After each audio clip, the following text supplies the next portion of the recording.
الحمدللہ آج کے اس پروگرام کا عنوان ہے ڈالر کا ڈاکہ اور اس کا حل، حصہ 74۔ اعوذ باللہ من الشیطان الرجیم، بسم اللہ الرحمن الرحیم۔ الصلاۃ والسلام علیک یا سیدی یا رسول اللہ وعلی ازواجک و اصحابک و آلک یا سیدی یا حبیب اللہ۔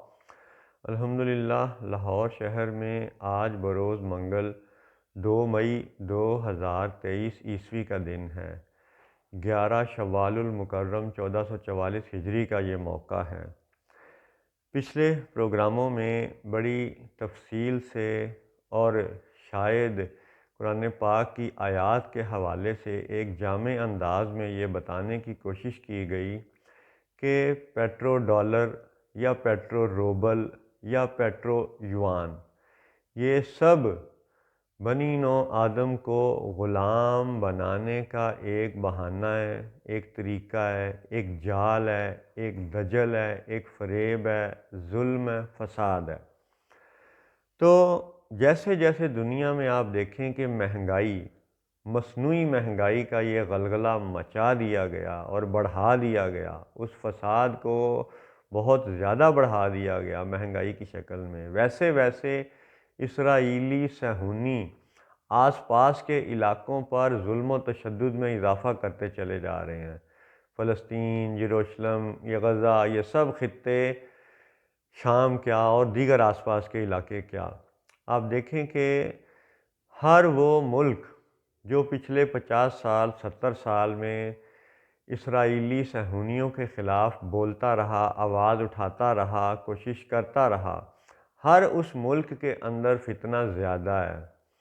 اور زیادہ ہوتا چلا جا رہا ہے۔ یعنی آج کی اس مہنگائی کا تعلق براہ راست یروشلم سے ہے۔ یروشلم کے صہیونی ہر سال ظلم و ستم میں اضافہ کرتے چلے جا رہے ہیں اور دنیا میں مہنگائی بڑھتی چلی جا رہی ہے۔ تو یہ دونوں باتیں آپس میں لنکڈ ہیں، ان کا تعلق ہے، کیونکہ آج کی اس دنیا کا کوئی بھی اہم واقعہ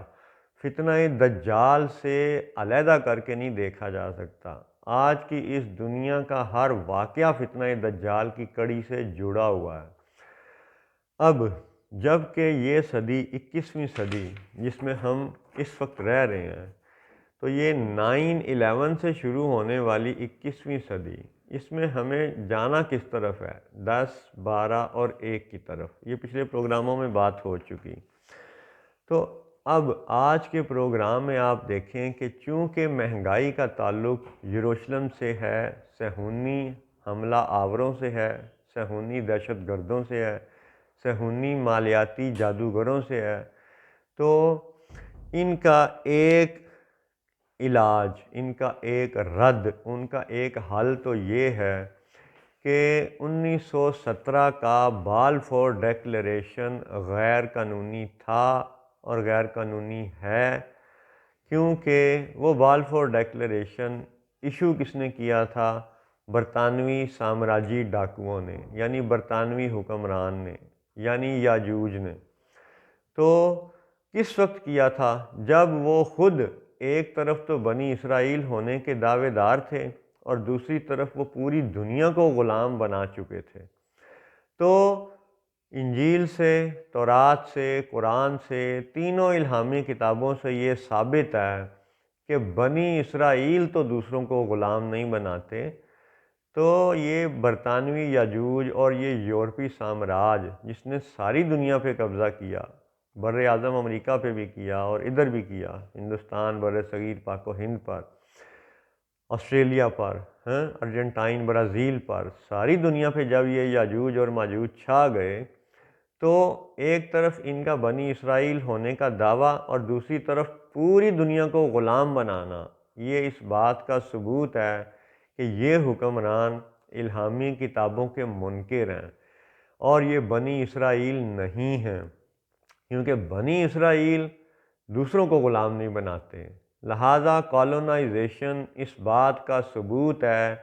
کہ برطانوی حکمران بنی اسرائیل نہیں ہیں، بنی اسرائیل میں سے نہیں ہیں، اور ان کا جاری کردہ بالفور ڈیکلیریشن بھی غیر قانونی ہے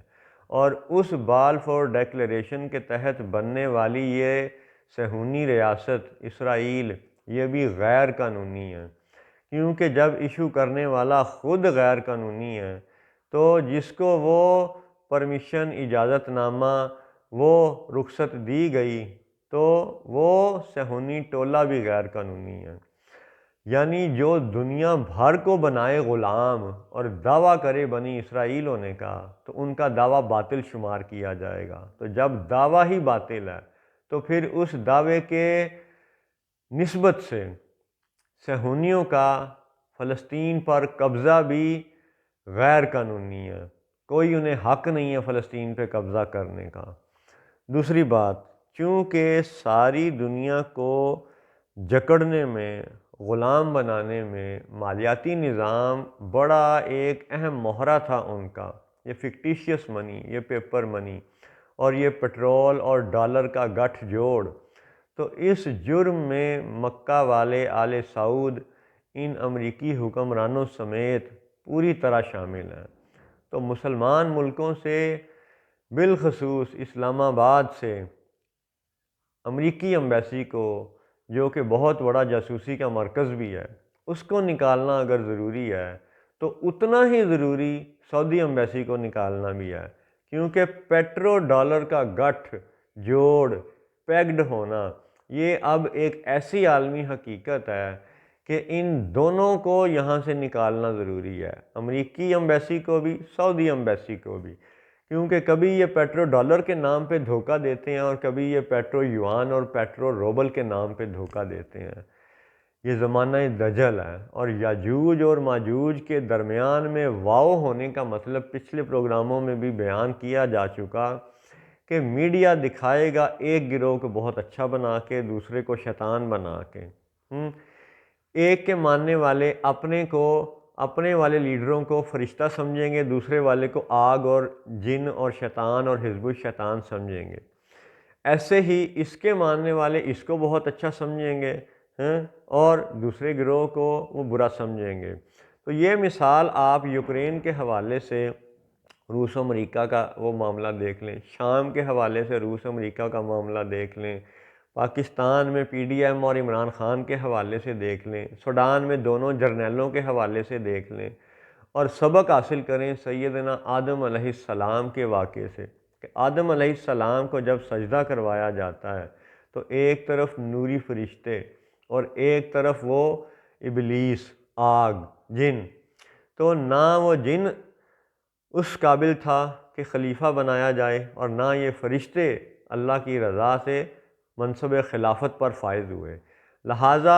یہ جو دونوں گروہ ہیں، جس طرح میڈیا ان کو بنا کے پیش کرتا ہے ہر واقعے میں کہ ایک کو فرشتہ بنا کے پیش کیا جاتا ہے، دوسرے کو حزب الشیطان دکھایا جاتا ہے، لیکن یہ دونوں منصب خلافت کے اہل نہیں ہوتے۔ اسی طرح آج کے پروگرام میں یہ بھی دیکھ لیں کہ پیٹرو ڈالر میں دنیا کو غلام بنانے میں اگر یاجوج اور ماجوج ذمہ دار ہیں تو آل سعود بھی پوری طرح ان کے مددگار رہے ہیں، لہذا وہ بھی پوری طرح شریک جرم ہیں۔ پھر یہ کہ انفلیشن میں بھی شریک جرم ہے۔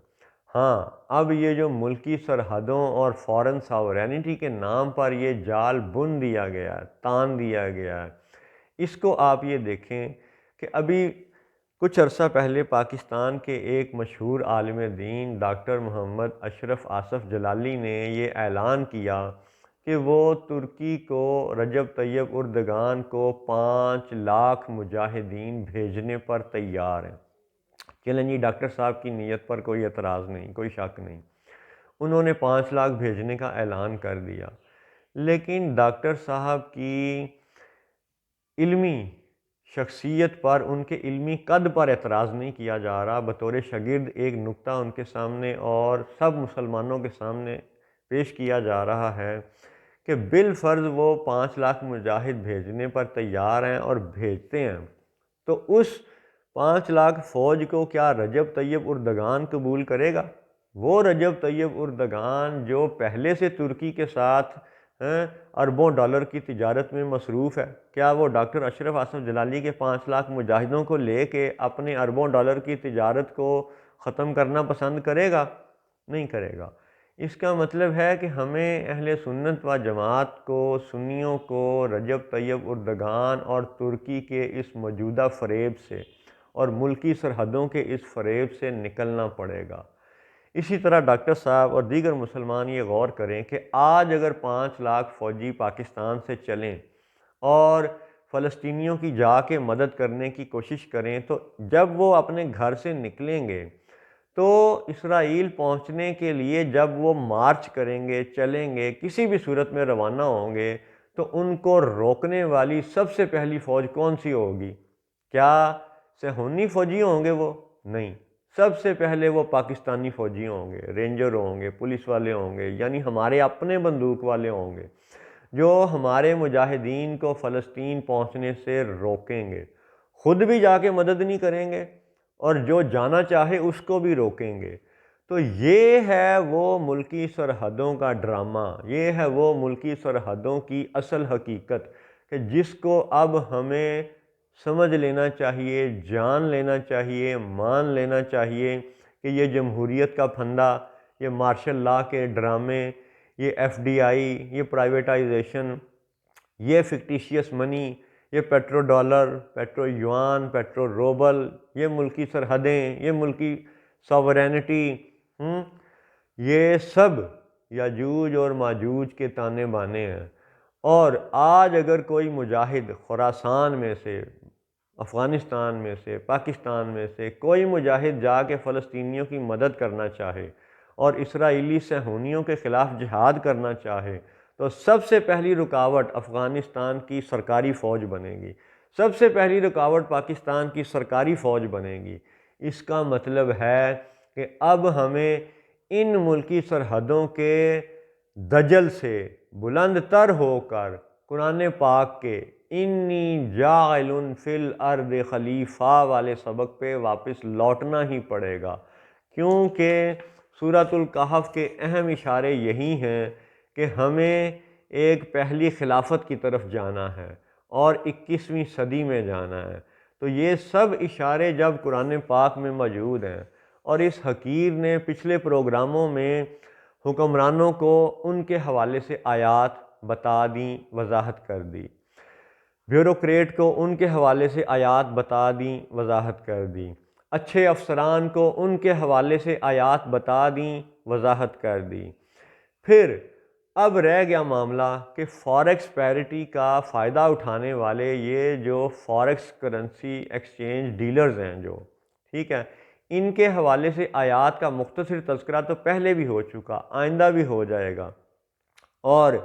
پھر یہ کہ سابقہ شریعتوں میں کیا سزا تھی اور اللہ اور رسول سے جنگ کرنے کی آج آخری شریعت میں سزا کیا ہے، یہ دو باتیں ابھی بیان کرنا باقی ہیں۔ غزوہ بدر کے حقائق بیان کرنا باقی ہیں، لیکن جتنے حقائق پچھلے پروگراموں میں بیان ہو چکے ان سب کا خلاصہ آپ یہ بھی دیکھیں کہ مہنگائی براہ راست یروشلم میں فلسطینی ظلم و تشدد سے، فساد سے جڑی ہوئی ہے، اور اس کا ایک سادہ سا رد اور حل ہر مسلمان کو یہ بھی معلوم ہونا چاہیے کہ جب یہ صہیونی یورپ سے اٹھے، مارا ان کو ہٹلر نے یورپ میں، جرمنی والے نے، اور امریکی حکومت کی ایما پر، امریکی حکومت کے زور پر، امریکی حکومت کے ڈنڈے کی طاقت پر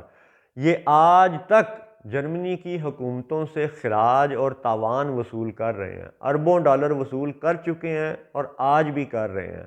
تو ان سے یہ پوچھا جائے کہ بھئی جب تم روانہ ہوئے یورپ سے اور تاوان لے رہے ہو جرمنی سے، تو اس کا مطلب ہے کہ پھر جرمنی جا کے آباد ہو، یورپ جا کے آباد ہو، کیوں فلسطینیوں کو قتل کر کے یہاں قبضہ کر رہے ہو؟ یعنی ایک طرف تم یورپ والے جرمنی حکمرانوں سے خراج وصول کرو اور دوسری طرف جا کے قبضہ فلسطین پہ کرو، تو یہ دونوں باتیں بھی آپس میں متضاد ہیں۔ اور زمانہ دجل میں تمہارے منہ پر تمہارے تضاد کا دلائل کے ساتھ جواب یہ ہے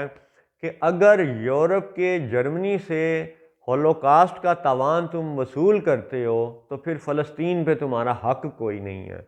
اور اگر 1917 کا بالفور ڈیکلریشن جاری کرنے والا برطانوی ٹولہ اور یورپی سامراج جنہوں نے بندوق کے زور پر ساری دنیا کو غلام بنایا، تو یہ سب ٹولہ اور ان کا بٹھایا ہوا اسرائیلی صہیونی ٹولہ یہ بنی اسرائیل ہیں ہی نہیں، کیونکہ بنی اسرائیل دوسروں کو غلام نہیں بناتے۔ اس لیے بھی اسرائیلی صہیونیوں کا فلسطین پر قبضہ باطل کہلائے گا، باطل شمار ہوگا، یعنی فلسطین پہ حق فلسطینیوں کا شمار ہوگا، ان صہیونیوں کا شمار نہیں ہوگا جو جرمنی سے آئے، یورپ سے آئے اور بنی اسرائیل بن کے بیٹھ گئے۔ حقیقت یہ ہے کہ یہ سب لوگ جو آج بنی اسرائیل ہونے کا دعویٰ کرتے ہیں یہ بنی اسرائیل نہیں ہیں۔ السلام علیکم ورحمۃ اللہ وبرکاتہ۔